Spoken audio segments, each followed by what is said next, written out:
Hey guys, welcome back to the shop. Sorry I haven't posted a video in a little bit. I ended up having some oral surgery done last week, so I'm still on the mend. Feeling much better though, thanks. I know I'm bouncing around a little bit, so I'll kind of call this a Saturday Semaphore video. I haven't made any progress on the South Bend Heavy 10 that I purchased. I'm trying to organize the shop and get rid of some stuff and clean up so I have some room to work. When I take the Heavy 10 apart, I'm going to, the parts for that's going to take up some space. So I figured I'd try to clear out some stuff in the main garage. Give you a little overview of what's going on there. As you can see, it's a double door garage. Here's the machines I have in the queue for some work or restoration or upgrading.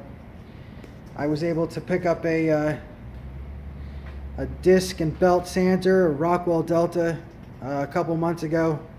That needs a little work. The motor is loose in the cabinet and it's missing a couple parts, but it runs. So it's not a major deal to get it working. I don't think that's going to be any kind of a restoration per se, but it'll just be, fix it up, get it running. Always wanted some kind of a belt sander, heavy duty belt sander and disc sander. I was also fortunate enough to pick up a couple of variable speed Delta Rockwell drill presses quite a while back. One works. They're 3-phase machines. One has a static phase converter on it, and it actually runs as is. Works good. The second one, the wiring is all, I guess it's all like broken and cracked inside. So I have to pull the wiring apart and get it functioning, or just rewire it. And also, you can see it's kind of rusty. Wasn't rusty when I bought it, but I brought it home in last winter's ice storm, and that's just from, I guess, the brine or the salt on the road. It was pretty nasty stuff. I mean, it's only surface rust. It's not going to be a huge problem. I'm fairly good at cleaning up machines and tools, so I'm not really concerned about it. And here is the K.O. Lee surface grinder. It's 6x12. It's a manual machine. I was fortunate enough to get this from a model shop. It's the machine itself is virtually brand new. There's nothing wrong with it. I think they only used it a few times, and it's just one more machine that's acting as a shelf in this place, which a lot of machines are. The only issue I am having with it is the chuck is stuck. So I'm not sure if I can pull it apart and fix it, or I might have to just replace it. When I get to it, that won't be an issue either. If at the very least I have to buy a chuck, that wouldn't, for the price I pay for the machine and for the condition the machine's in, I won't quibble about that. Being broken or just probably rusted in one position. But as you can see, I'll try to back off a little bit. You can see it's a really nice machine. Apparently they had bought the machine to replace an older unit, and at the moment that they bought it, they started sending all their stuff overseas, so they never really got to using it. Moving on to our next machine. This is something I've been wanting to work on for a while. I was able to get two of these, a twofer type of deal, and it's a sweet little tool grinder. It has I guess you could say a small issue where it's only for a certain type of bit, an engraving bit. The collet system. So I'm hoping to make this a video in the future. I would like to actually build a 5C tool holder for this machine to replace this whole swivel situation here, and and put like a little dividing wheel type of scenario on it, so I could put 5C collets in here, and then I can grind all my bits. Moving on, we have the OTC press. I picked this up at a school auction last year. Nice, but one of the guys was cannibalizing the parts, so I'm missing the ram. I've been looking around for a ram. I haven't found one yet. So I don't want to put a bottle jack in there. I want to get the ram that fits between the I-beams, or the C sections of the beam on top. So I might have to bite the bullet and buy a new one, a new ram. I've been looking on eBay, so it's in no rush. I will get to it. And then we come to the Roland bandsaw. I had a pretty big 16-inch dual saw, and when I picked up this baby, I unloaded the dual. I have mixed feelings about that, but this has a virtually, I would say, unlimited throat capacity, because the way the machine is, it's the blade is kind of angled, and as you can see, the whole saw is angled to the table, so you could put a 20-foot piece on center on this machine, and it will, it won't have any issue with one side hitting the throat of the saw. When I bought this machine, it also needed to be wired. All the wires were, I don't know, they were like cracked, and they were crumbling my hand. So I did that, and I've used the saw quite a few times. I know it's the shelf right now. I just disassembled a Delta Rockwell 3-horsepower wood shaper. I've been trying to sell that for about 2 years, and I haven't had anybody that wants to buy it. Even, it's a 3-horsepower, 3-phase machine. It ran great, so I decided to part it out. And that kind of brings us to our next machine, which is this Delta Rockwell 20-inch bandsaw. I'm still on the fence what I want to do with it. It's I have all the pieces to it. The motor was bad. I now have that 3-phase. It's virtually a brand new Baldor motor, 3-phase motor that I could stick in there. I don't know if I'm going to fix it, or I may just scrap it because it's big. I don't know if I have the time that I want to take on another project. If I wanted to fix it, I like to sand it down and paint it and do the whole works to it. So I'm not really sure if I want to continue on with it. I could keep the motor for something else, that's just on the fence with that. And we come to our vices. We have a nice Kurt for the Second Bridgeport. We have an old English made vise, milling machine vise, and we have a couple of Dappers, which are double station vices. Nothing wrong with those, just need to be freshened up a little bit, possibly cleaned, maybe painted. But at this point I got one Bridgeport working, and I have a nice Kurt vise for that, so I'm not really sweating that. Now we can move on to some machines I've been collecting. I was able to purchase this 14-inch Delta. This is probably one of the last years that they made this in the US. I guess you guys know that Delta sold out to Stanley, and then Stanley sold it to a Chinese conglomeration, and they're not really making good USA tools anymore. So I was able to grab this a few years ago, and this thing's immaculate. I know it's got some dust on it, but you can see it's really never been used. So I'm going to hang on to that for woodworking. I still like to do woodworking at sometimes. And then this other machine here kind of sealed the fate of the 20-inch Rockwell. This is an 18-inch Delta. It is probably made in China or something, but it's also, I was able to get this out of a school shop. I don't want to gross anybody out, but I think it had blood all over it. I think some kid got hurt on it, and I don't think that they wanted to use it after that particular point, so I was able to grab it. Also, another very, very nice saw, virtually brand new. I think it's a 2 or 3 horsepower, single phase 220 machine, has the fence, everything, so that's also was a sweet get for me. Don't get crazy, guys. I mean, I've been collecting tools and working on machines for a good 25 years. So this isn't all like I just went and just grabbed all this. This has been pretty much a life collection for me. I've been buying all this stuff so eventually I could start working back here at the workshop, and that's where I'm getting close. Here we go. Our next one is a huge 7.5 horsepower sliding table shaper.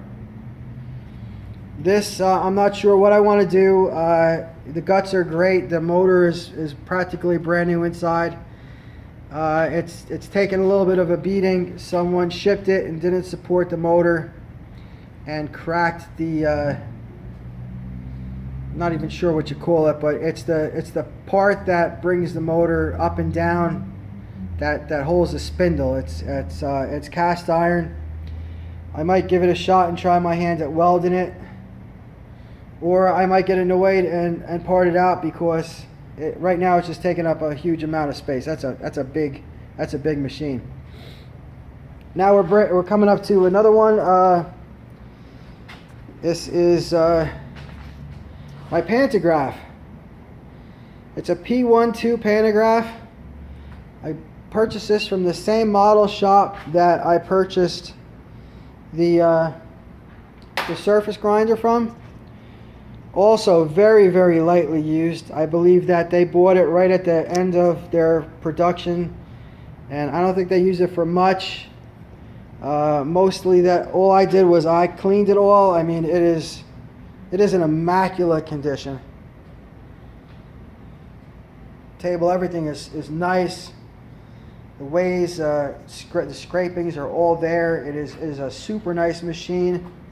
When I purchased it, it didn't come with any collets. They lost the collets.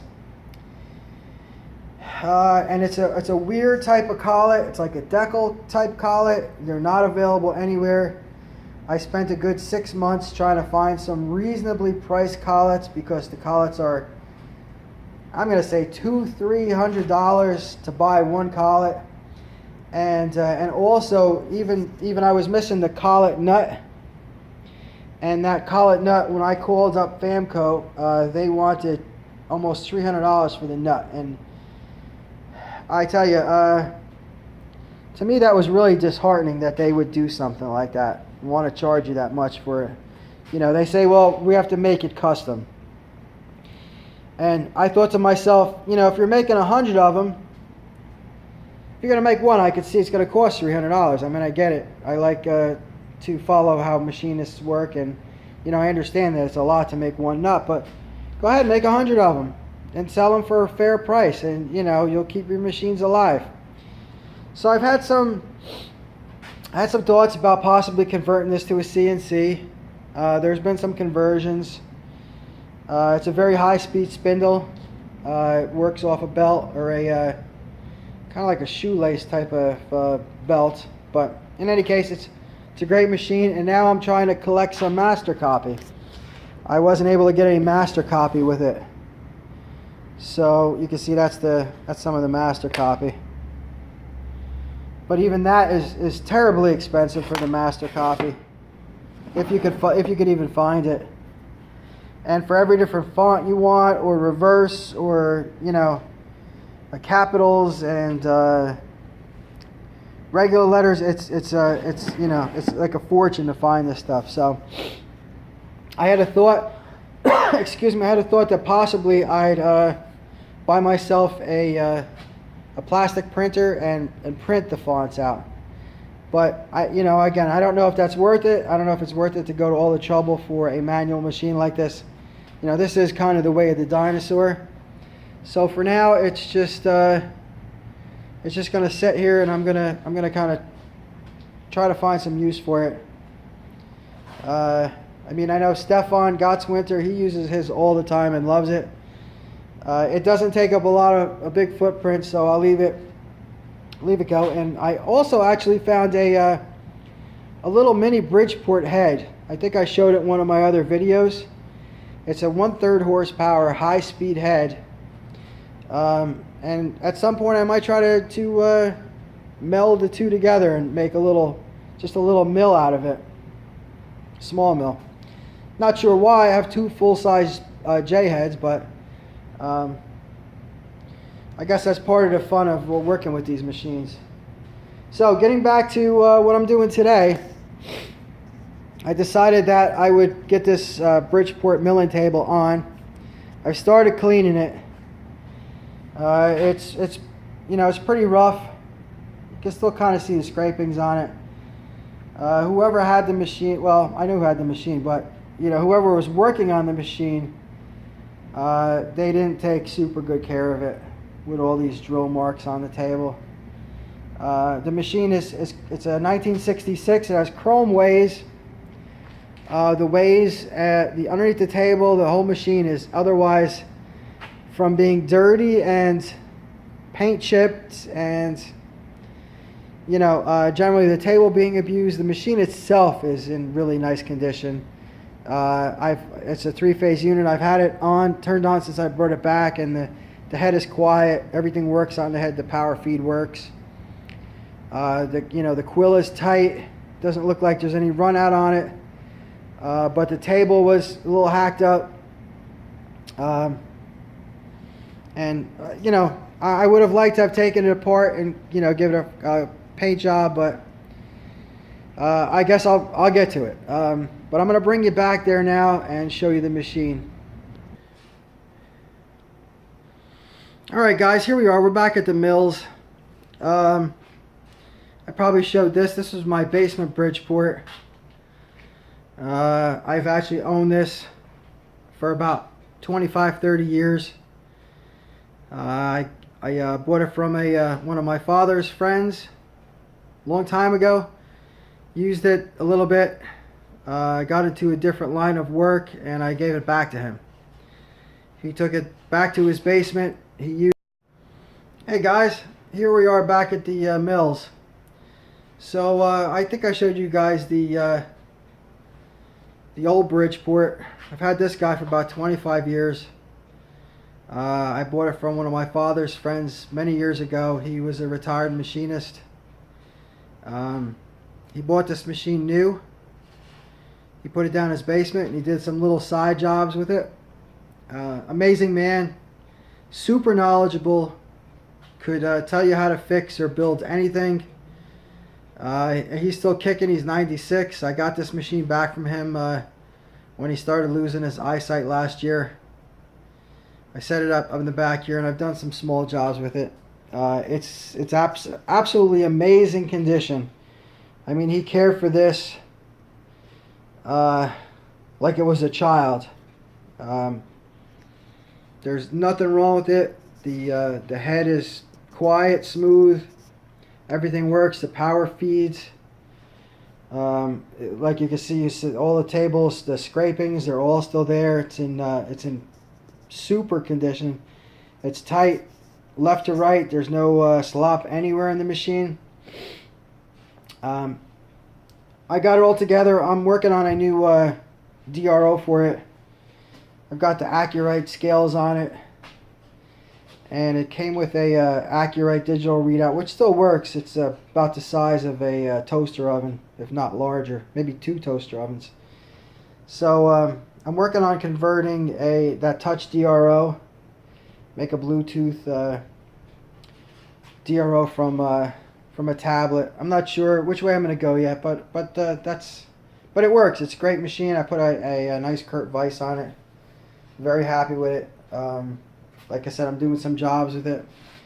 And then this is the second mill. This I have some rotary table work, hole patterns and such. I got some jobs for. So this one has the smaller table, which I showed you. You can see the ways are all super nice. It's also nice, tight, clean little machine. Paint was abused on it. It was filthy when I got it. But it's going to be fine for what I'm using. And eventually, I like to get to them and, go ahead and redo them at some point. But I'm not really, too concerned over that right now. But that's where we're at in the shop this week, guys. We're going to try to get this mill together. One other thing I like to say about this mill, it had that huge Bridgeport power feed on the one side. So I'm going to have to figure out how to cut the lead screw, shorten it, and make it so I can use it for, I want it to be like a standard for now. And down the road I might put like a small servo drive on it. But I don't want to use that giant Bridgeport, that gear shifter thing. I'm kind of like worried that would even make the table deflect a little bit. The thing is so damn heavy. But that's another story. I have some little parts to buy for this. It was missing the table stop in the front, so I have to find one of those. I can find one of those on eBay or something. I'd like to get new way wipers. Someone put some kind of aftermarket thing in here and change these screws. I'm gonna go through it. But we're gonna have the Bridgeports working. We're gonna start to get them to work soon. And so anyway, that's it for today. That's my little update. I hope you guys are doing well. Hope you're outside building something in your shop. And I'll be back and I'll be talking to you guys again. Have a great day. Thanks for watching. Take care. Alright guys, there you have it. Got the table on. Cleaned it up as best I could for now. It's a 36-inch table. It's just fine for what I'm looking for. I have the 48-inch table on this mill, but this is going to be fantastic. So I'm going to put the gib in next, the lead screw, and hopefully I could just get the table locked where I need it to be locked, so I can go ahead and start using the rotary table and cutting some parts. And I think this, like I said, this mill for now is going to be just dedicated for that one job. But all right, gang, have a great day, and I'll talk to you guys soon. Thanks for watching. Bye.